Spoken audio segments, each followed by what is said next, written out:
Howdy, all of you delicious people. I am here today because nobody sleeps in the woods tonight. That's the reason why I'm here. Not to review anything, I'm just to warn people, no one fall asleep in them woods. No one does it. Not at all. No, dear sir. So, really, what is up with the rules of every time you have some weird camp movie that, like, hey guys, don't do a thing, stay alive. Here's a rule, you better follow it to a T.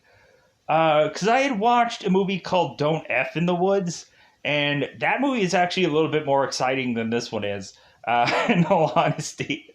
There's actually something going on where you're intrigued in the story. I wonder why. Because there's a lot of effing going on. So,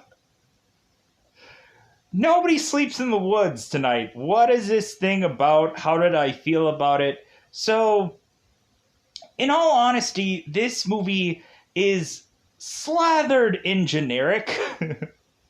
Really, it just is like, how many ideas could this have writer or screenwriter or whoever wrote this thing, how many ideas could they have just stolen from a cluster of horror movies to just fill a gap into, like, well, how did monsterish characters get to their monsterish behavior? Well, let's just chuck this idea in there. Really, this is kind of like a drinking game to really just to be had of just like, hey, if there's a campfire, take a drink. Hey, if there's a obvious stealing of some kind of idea, take a drink. If it seems like there's a reference from another movie inside this one, take a drink. You should probably get pretty decently drunk by the end of this film.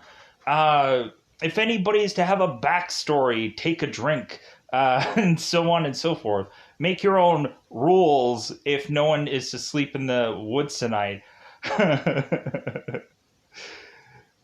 This movie just was not creative at all. The only thing that was to be any sort of interesting in this movie was probably just the sex scene, and that was about it. Everything else was just like, man, this movie is just so much a challenge to watch because it's about 2 hours, and I'm like, oh my god, how can they just stretch this film and just come up with these like half-baked ideas to just eat up time? And this just comes off as such like, this is such like a movie that like is just just awful, straight up awful. And this thing made a sequel. This movie made a sequel, and this thing is trending on Netflix right now, the sequel. And I'm scratching my head, just going, why? Why do people watch, like, uber generic maybe they just like the generic part of it. Maybe they just like the fact that they're like, hey man, this reminds me of all the horror movies that I've loved as a kid. It's like, well, I guess that's probably why a lot of people liked Fear Street, just because it gave you the nostalgia of slasher stuff. And I guess so does this movie. We have a character called Julek, who is, or Julek. This movie is obviously from Poland. It's dubbed. I'm not going to be able to probably say any number of any of these names. Let's prepare us for that. Like, we end up having a guy named Daniel, and that's probably the easiest guy. That's probably the easiest name to just kind of split out. Everybody else is to be like, hey, Zosia. Hey, Anila. Bartek. All right. Isa. Shura. I don't know. I'm not gonna guarantee you I'm gonna get any of these names right. So that's a go-to. That's an obvious. That's a whatever. Let's. So no offense to this movie. No offense to Poland. I just know I'm probably gonna be butchering some names. But this is probably gonna be a one-off experience, anyways. Unless weirdly this is so just amazingly trending to where it just forces me to just want to go and immediately watch the sequel for whatever reasons. Probably for the clickety-click of views. I don't know, I just can't, like, it'll probably be one of those where it's like, this goes well, I'll review the sequel. So it all depends on you. Make sure everyone knows this video exists, so then I will be justified into doing another one of these for whatever reasons that I have to just justify, besides this is going to eventually be a better sequel movie, because it won't. So, at first I was assuming or assessing that this could have been like another zombie movie, but then I found out it's like, oh no, it's just that these twin characters are to have eventually been just the Friday the 13th characters for whatever reason. But they didn't even come up with, they don't even come up with a good way of how these people become evil. They don't... I'm going to go into spoilers and talk about it, but good God, just the laziness of it all. Just pure. So, we also have to name off the name of the movie in the movie, which is always a good sign that this movie is just top-notch. When you put your name of the movie in the movie, then it's just, like, goes on to another level of success. So, with that said... teeing it up, what is this movie about? So, we end up having a bunch of kids who end up going to this camp because they are technologically addicted. And so there's going to be some addicted going on in this movie. So,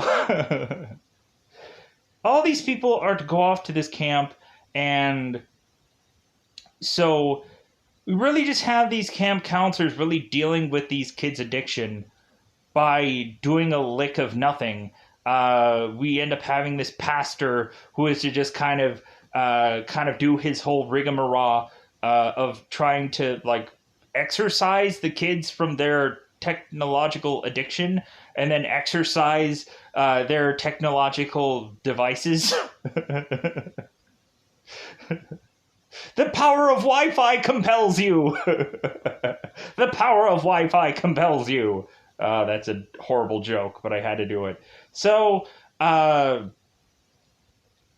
eventually we get to where these people end up heading into the woods, and slowly but surely they end up heading up dead. Again, where we end up having a sex scene that is to be seemingly the most interesting thing in this film. Because it has to be. Because everything else is just like, man, this is a trutch. This is a stretch.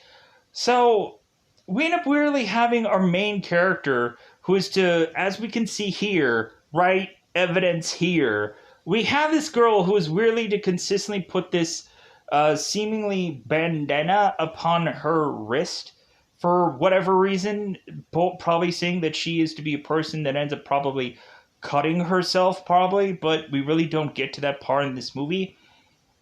But it seems that this main character is to have been gone through some rough patches, some hard times, and we end up getting to a flashback of that in the movie. To really just say, like, oh, okay, well, of course, she's going to be final girl, because it's very blatantly obvious that that's going to happen. Plus, everyone else is to have that kind of feel of, like, yeah, this person is obviously going to die. Like, they kind of set all these characters up in such a stereotypical way, where you're just like, well, there's obviously going to be a final girl here, right out of the gate, when it seems that eventually, like, once they start getting around that campfire tale of just like, well, let's start to just go on and talk about people's stories, and people get to go and talk to one another about their problems, and blah, blah, blah. So, we end up also finding that these twins are to have come from this weird, goofy family, and all of a sudden one day just become monsters because they end up having something underneath their bed, let's just say. So, all of a sudden, these twins eventually, once their mother is to die off, they end up deciding to go and need to snack on some certain kind of people, which is to be any people nearby. So, eventually there seems to be a postman in the opening part of this movie, and we'll get to that in spoilers. But eventually these characters are to get out and to roam the woods of Calcutta. It's in Poland, but I like to say the word Calcutta because it's funny to me. I always like to say the word Calcutta for everything. And if anything, you'll notice that. So, whenever you go and watch any of these reviews, everywhere is Calcutta. Where is Batman from? Calcutta. So, pushing on. So eventually we, of course, one by one, start to see people brutally murdered. And then Final Girl is to seemingly have to go and, in her own way, try to possibly take out these monsters. And so I'm going to leave it into spoilers to see whether or not, like, how strong in one way or another these killers really are. There's to be one juicy, succulent moment where, of course, we end up seeing Julik die in the most horrific way possible. And I was just like, no, Julik!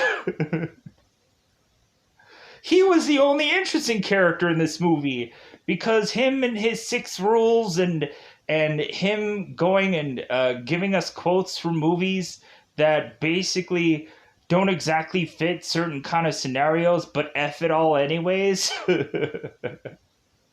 He was the only interesting character in this entire film, because they basically only cared about really giving his backstory, and they only really gave a crap about him having more screen time than any of the other camp people. And so they really just made Julik much more of an important character than the actual Final Girl eventually was. And here's my problem with that. Why is it that this guy, who is to seemingly be the movie buff-esh-like person, why is it that he is to get killed in this scenario? Wouldn't have he just honestly just figured it out that it's like, dude, I know I'm gonna die here, so I am not going to stupidly, like, get into what anybody else would try to. But no, this kid does it anyways. And, like, that's my biggest complaint about every person that is to be in a movie, and they seem like they're a movie buff-esh-like person, and they're to say it's like, well, yeah, I know all these rules, and I'm better than everybody, I'm smarter than everybody when it comes down to this scenario, but do they make it to the end of the film? Do they?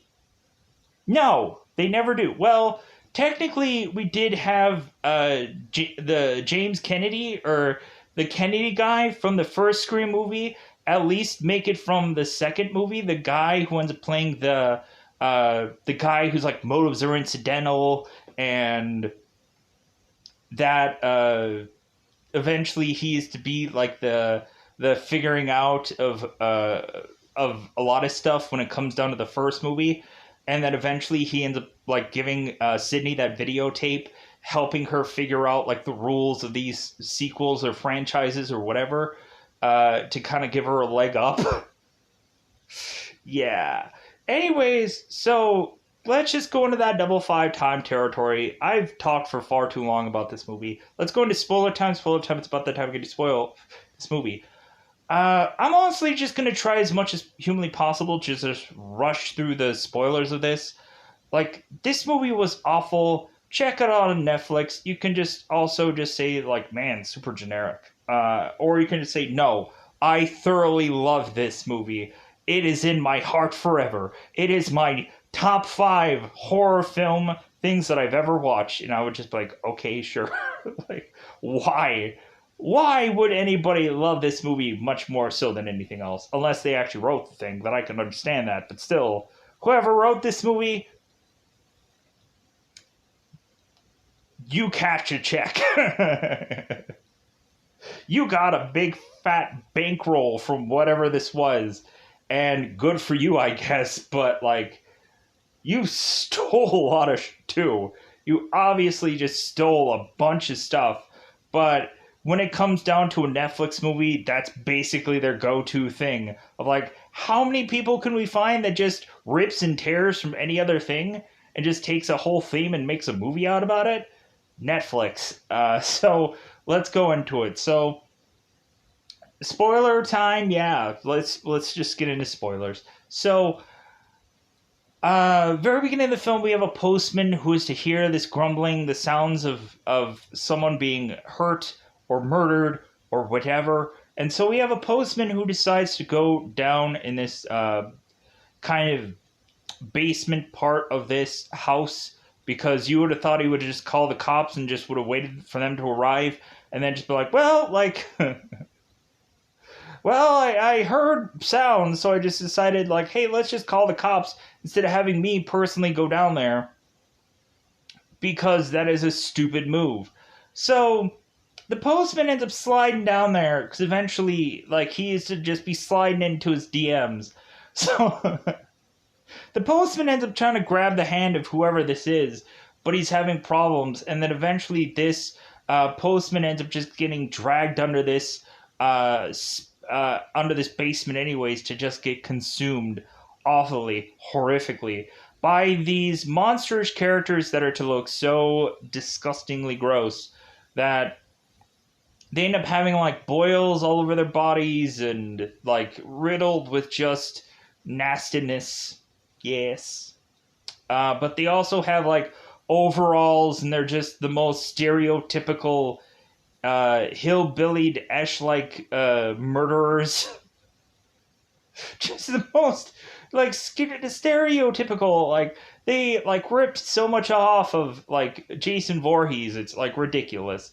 Like Jason Voorhees, if Jason Voorhees decided to not wear his mask, like this is what like the thing would just look like. So now we queue up this camp. We end up having all these bunch of kids all go to this camp to eventually rid themselves of this technology addictive thing that they are to have, which immediately I'm like, dude, I am definitely never going to send my kid to this camp, because I'm like, I'm sorry, is there a therapist on board to eventually try to cure my kid of his tech or her technological addiction? And plus, like, if I were to have probably sent a kid to go to a camp, obviously it would probably have to be a girl, because there's a much better chance that she would survive at the end of this movie. Or I would just have to bulk my kid up, whoever it is, whatever gender it is, to eventually just have this person so much into movie knowledge that there's no way that they would ever die from any scenario ever, because a lot of kids weirdly just die in a camp.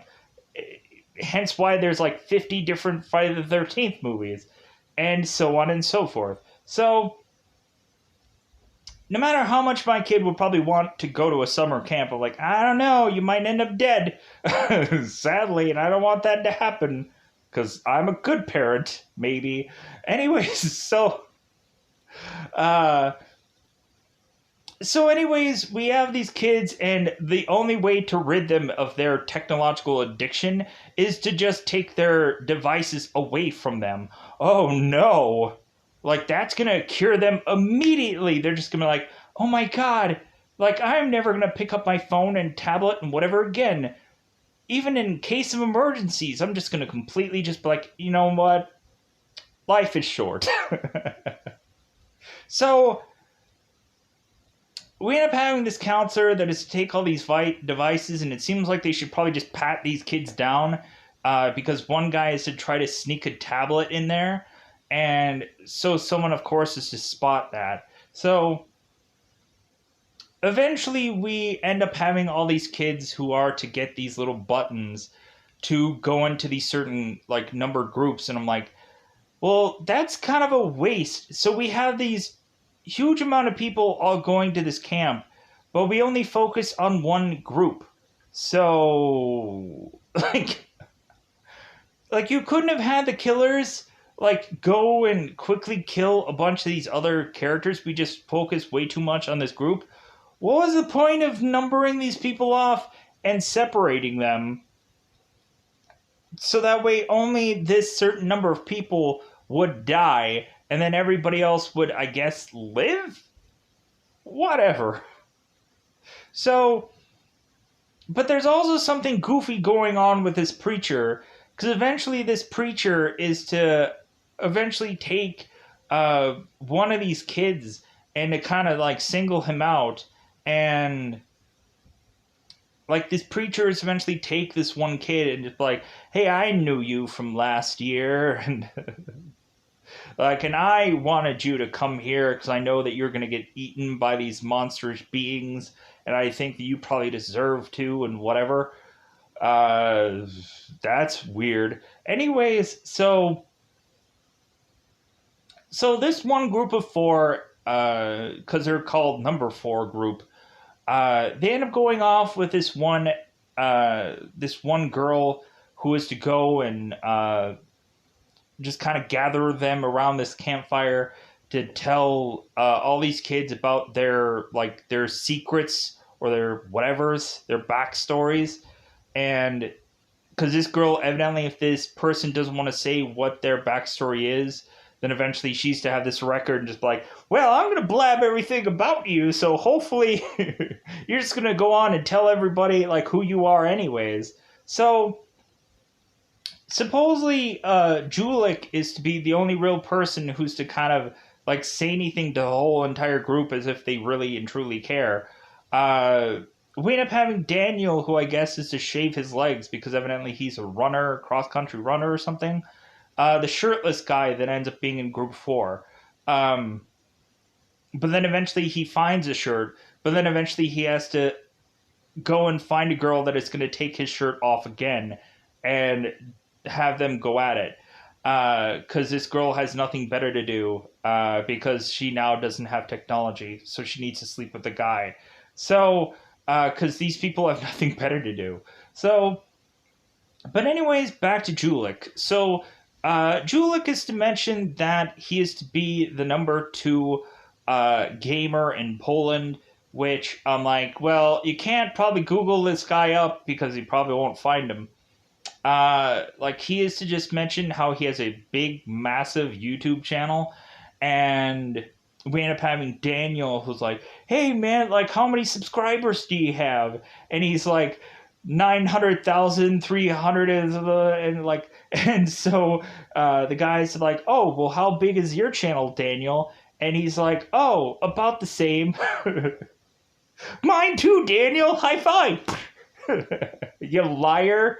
Like, I'm sure he's probably just like, I have 10, which is okay, because everybody has to start off somewhere.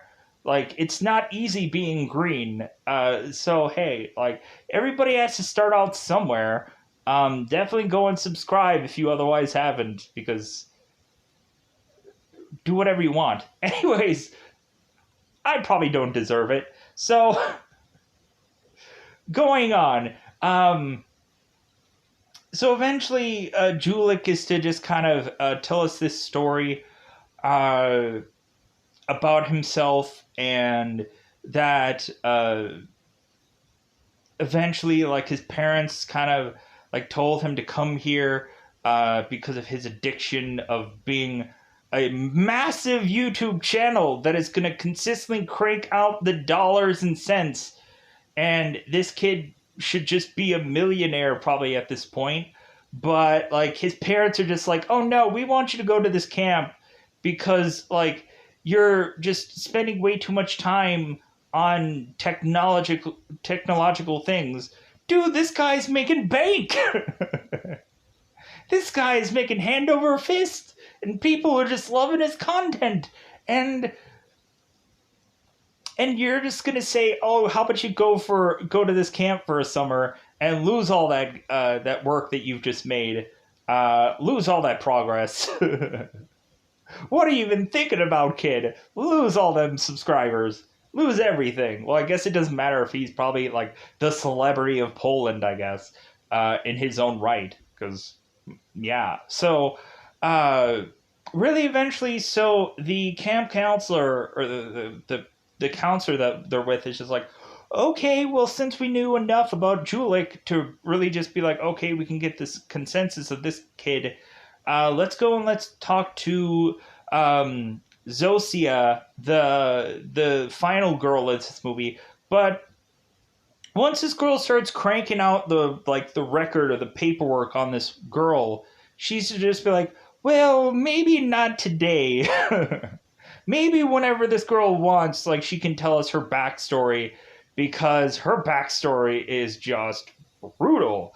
We end up finding out that this girl had evidently went on to some road trip with her family for both of her parents to just be taking a picture like on their phones while they're driving on this road trip, to all of a sudden accidentally have an accident where, sadly enough, Zosia, I'm hoping I'm pronouncing that ballparkingly somewhere correct, because I'm going to keep pronouncing it that way. Zosia evidently had lost her entire family in this one car accident. And I'm like, you know what? Like, who was the one to call her out on this freaking addiction? Like, give this woman a freaking break. Like, she lost her whole entire family in one fell swoop of a car accident.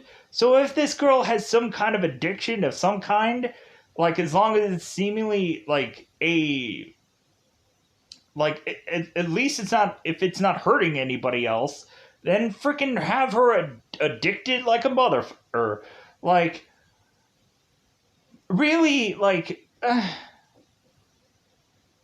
I'm sorry, if this girl is to just kind of eventually figure out an outlet of sorts to eventually kind of voice her opinion of whatever, then give her a freaking break. Cut her some slack. Her whole entire family died in a car accident fire, but she was the only survivor. And so weirdly, Zosia is to have this weird medallion from that accident, because weirdly, this action figure thing that she used to take from this car accident is to be something I think called Mr. Walrus. But we end up having Julik, who is to just say that it's like a Sarah Connor Terminator thing. And so Julik is calling Zosia like Sarah Connor, because this guy is to have all these movie references. Eventually we, when like the whole murdering spree just starts to pop off, we have Julik, who is to just mention, like, game over, man, it's game over. I'm like, you guys are just stealing from lines from movies. And, like, so, anyways, so, eventually all these people go on their camps, or tents, and they are to go and just sleep it all off. So, eventually we have both Daniel and Anelia? Yeah. Eventually they can't sleep, so eventually they decide to just bust out the rubbers and go at it. And so evidently Daniel is to mention, like, yeah, I've had so many girlfriends. I've probably had 200 of them, because, like, I have bald head. I had bald head. Beating them off with a stick. Anyways, so these two go at it because they can't sleep. So eventually we end up seeing topless girl and half-naked guy. And so eventually they, of course, just light their cigarettes after this whole thing is kind of over. So Anelia ends up going back to her tent and sleeping this off, hopefully much more clothed. And so what ends up happening is that one of the twin murderer characters, one of these twin monsters, which I think is a guy with the overalls with actually hair. I'm not quite sure, because, like, really it doesn't really matter to me, but, like, because neither one of them, like, it doesn't really seem like they had a real importance of naming these characters or anything like that. There wasn't really an important thing going on here for this thing. So all of a sudden Daniel is to be in this sleeping bag, and so we of course have to recreate the Friday the 13th scene where this kid is to be kind of put into this sleeping bag, and chucked up against this tree to eventually be horrifically killed. So, and I'm like, wait a minute, are these monsters just killing people? Or are they eating them? Make up your mind, monsters. Twin monsters, weirdly, for whatever goofy reason that you guys have to have a twin monsterish thing, as well as any number of things just bizarrely in this movie, because maybe they have money to just throw away, because this is a Netflix thing. Why am I going into this far too long? I don't know, because I just realized that. Anyways, so pushing on. So, eventually, we have these people who are to realize that Daniel has gone missing. And so all of a sudden they're like, well, hey, let's split up and go and try to find him. And immediately Julik is like, excuse me, we should not be separating. This is a mistake. People are going to die if they split up. And this counselor is just like, well, we're going to split up anyways. So eventually we have Bartek and we have Daniela, who is to just kind of stay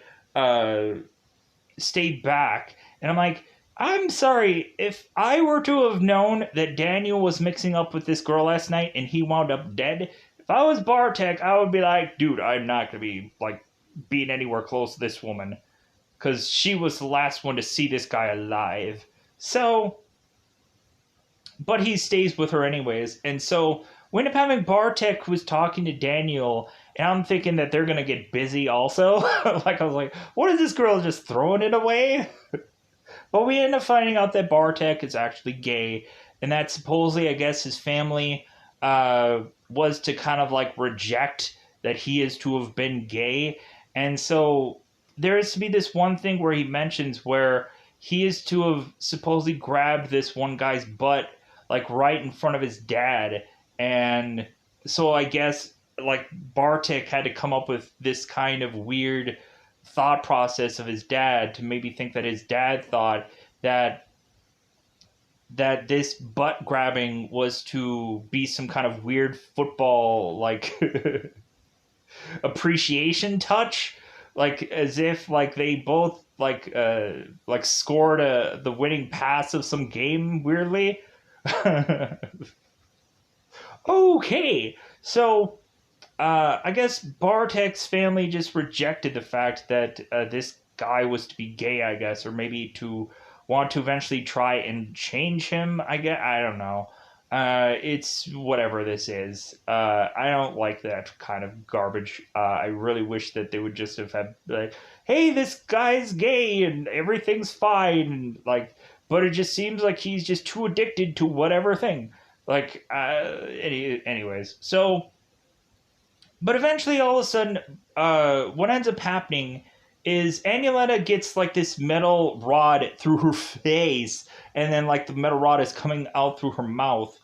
Interesting kind of, like, visual there. And then, so Bartek is to eventually run off, to eventually be grabbed by this priest and to be roped up by this priest. And then eventually one of the monsters comes into the church to then kill this priest. And then eventually Bartek is to eventually unwrap his ropes to eventually hide into this confessional, where eventually this monster opens this door to do nothing, I would assess or assume. Because eventually we end up finding this kid later getting shot by this kind of guy who lives out the middle of boondocks somewhere, who eventually both Julik and Sosia eventually Sosia? I'm giving up trying to figure out a way to pronounce this person's name. The main final girl with handkerchiefy bandana upon her wrist. Because she might have been cutting herself. Anyways, so handkerchiefy girl. Bandana girl, for whatever reason. Anyways, so eventually what ends up happening is that this group is to eventually go and separate. And so now we have to go until like the second half of this. So eventually the other group is to eventually find this home, which of course is to be the home of where the postman ended up dying in the beginning of this film. And so we end up having the counselor going down into the almost same hole that this postman had gone into, and eventually her head is to come flying out of this hole. And so eventually both of them, that's when we get to the spot of game over. Too many people have died at this point. We also had Julik, who was to mention like the 6 rules that, like the 6 sins of a horror movie. And of course, like, you get a lot of these things where he mentions where I'm like, heck yeah, like there's always to be these overly like curious people, or these people that do these stupid maneuvers. And basically we have Julik, who's to basically mention, it's like, well, yeah, that's what we're doing now. We're separating. We're being too curious about where somebody had gone to, and so on and so forth. Like, I need to head down to this basement to see what the heck this sound is. Sure. So this woman is to, this one counselor is to eventually die off. So eventually what is to kind of just go on here is that eventually these 2 characters are to eventually head to this other man's home, where eventually he is to tell them the story about these 2 twins and their mother, where eventually these this mother is to tell them some kind of story that ends up having the song of "Nobody Sleeps in the Woods Tonight."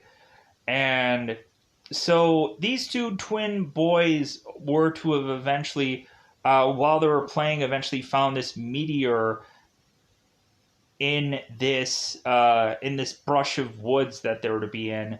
So they ended up taking this meteor and bringing it into the house and sat it underneath their bed for whatever reason. And so, like, they didn't bother to tell their mother about it. They just like, hey man, like, this is a meteor, and why not just kind of hold on to it? Because we're probably going to sell it to eBay for $1 million. So these kids end up deciding to go on and like sleep, and so all of a sudden we end up getting the Spider-Man 3 Venom thing happening with these kids, where all of a sudden the symbiote ends up latching upon these kids and then turns them into this zombie-ish creature that has all these like blisters and all kinds of stuff, to where they look so deformed and ugly and disfigured and whatever. And so all of a sudden this mother ends up opening the door for these kids to realize that they're now deformed. So eventually what ends up happening is that this girl is to go and take both these kids and put them in this basement, where she ends up, of course, figuring out a way to put her body weight on this basement door. So this is basically like Evil Dead. And so she ends up going and finding these chains to try to lock her sons up in this basement. And I'm like, wait a minute. How is it that eventually these kids could have eventually gotten out from this? But it's whatever, right? Just, so eventually this old man is telling these kids this story, and so they're like, well, okay, like, we eventually need to figure out some way of, like, either, like, saving these other kids, because we don't know if all of them are dead yet, or just kind of, like, figuring out a way to take these monstrous things down. Like, we need to take it to these monsters. And so, because eventually our main final girl is to have this one tiny little knife that is to go up against these huge monsterish things. And so eventually we just have a point where eventually the girl is to go down into this basement. And so then eventually we have this monster who ends up going and grabbing this girl and is to take a big whiff of her. And so Julik is to come to her defense and go and stab this monstrous being. And this monstrous being takes the knife out from him and goes and rips Julik's tongue out and knocks out the our main final girl. And so this girl ends up waking up because she's dreaming about this car accident. She wakes up to see Julik, who is now bleeding from the mouth because his tongue is ripped out, and so he ended up also getting stabbed in the chest for his trouble. So eventually, this girl is talking to Julik, and she is to decide to, or well, Julik is to decide that he is in such pain that he wants her to just end his life. And so, Zosia is to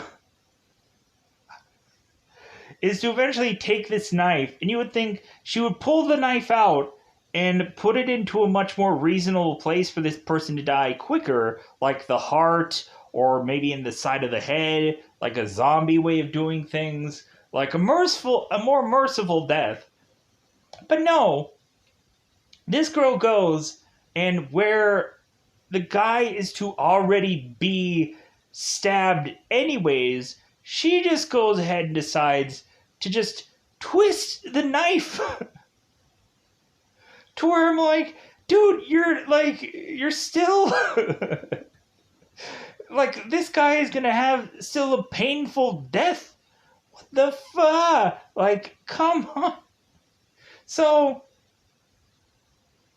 but anyways, shortly thereafter this girl is to just be like kind of wanting to revenge her friend's death.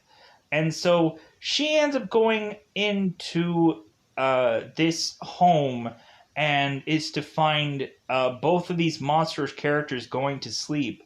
And so she ends up going and grabbing this big sword that one of the monsters are to have. And she just starts stabbing one of these monsters consistently in the heart. And then eventually this girl is to eventually try and run off to eventually find eventually a policeman, which she eventually does find. And so this girl is kind of telling her story about what had happened. So eventually this policeman is to head back and eventually try and, I guess, arrest these murderous people, which is always just a good plan, right? So eventually what ends up happening is that this guy is to go on and accidentally run one of these monstrous beings over, and so he goes back to check on it just to find out that this thing doesn't die all that easily. And so this axe-wielding hillbilly-ish deformed monster is to go and chop this policeman in half. And so now Zofia, close enough. Like I'm thinking that's probably could be a way to pronounce it. Sophia. Anyways, she eventually goes and easily breaks the window of this police car, which I don't buy that at all. And then she ends up opening this door to go into the car driving door. This hillbillyish monster thing eventually goes and gets onto the trunk of this car, then gets on top to the top of the car, and I'm just like, I'm sorry, this character is so heavy. How is it that it's doing this? And how is it that this roof isn't caving in? And how is any number of things really happening here? And so eventually this girl is to conveniently have the car have problems starting. I'm like, well, of course it has problems starting. A cop car has problems starting. I'm like, huh? Like, whatever with this movie to conveniently just slow this movie down, because that's all you have to do in this film. So eventually what happens is the girl ends up getting the car started. The eventually the monsterish character falls off the car, and so this girl just runs it down. And here's the hilarious thing. So this monster is a massive man of thing. And so this girl is to just run this over, and it barely feels like she ends up hitting anything. Like as if she like barely just like ran over a raccoon. Like this doesn't feel like there's a real huge like kind of jump or gap or whatever that this girl has to go over. And then she re-goes over it again from behind. And I'm like, how is it that you don't feel or you don't see a real legitimate impact to this? Like, is it just the fact that like this camera like doesn't show much of an impact? Because this is just not the size of impact that I would see for this. You would also think that there would maybe be some difficulties of running this character down, but maybe not, I guess. So anyways, this girl is to go and drive off, and you end up seeing this character that had been run over, where you barely maybe see like some scratches on his face, and that's about it. I'm like, whatever with this. So eventually, we see this girl just eventually drive off to, I guess, make it to other police people. And so, really, this movie just ends with the police making it to this house, and I guess where the other monsterish character is to make one seemingly last stand of things. Because both of these monster twin things are to pretty much be unstoppable, we are to naturally assume. Because this girl was really laying into this one monster while he was sleeping and stabbed him multiple times. And so this monster just continued to sleep. And like, so we were kind of concerned whether or not she really killed this or not. Or it might be an unkillable thing. So this thing evidently gets back up and is to eventually just go on and face all these police officers and I'm sure kill them off because this thing is unstoppable. So really that's what we just really see at the end of this. We end up having the police officer who is to mention that eventually there are two guys who are going off and celebrating bizarrely Hitler's birthday in a part around this camp. And so we bizarrely end up having these two guys who are walking off singing some German song. And that's how we kind of fizzle out this movie. And I'm like, okay, this is such a weird film. But with that said, I think I'm going to get out of here. Hopefully I covered most of this film. But if not, then oh well. Like, this movie was awful. This movie is so bad. But they made a sequel of it. They're gonna make a franchise of it. They're gonna make 8 of these things because they just still have the costume from the other one. Hey guys, want to come back for the sequel? Oh, even if you're dead, it doesn't really matter. You can just come back. This movie can just do whatever. Just come up with a like, hey, to say that like you can't kill them. They're undead or whatever. They're just unstoppable, just like the monsters are. So with that said, I'm gonna get out of here. Goodbye, buddy. Bye, buddy.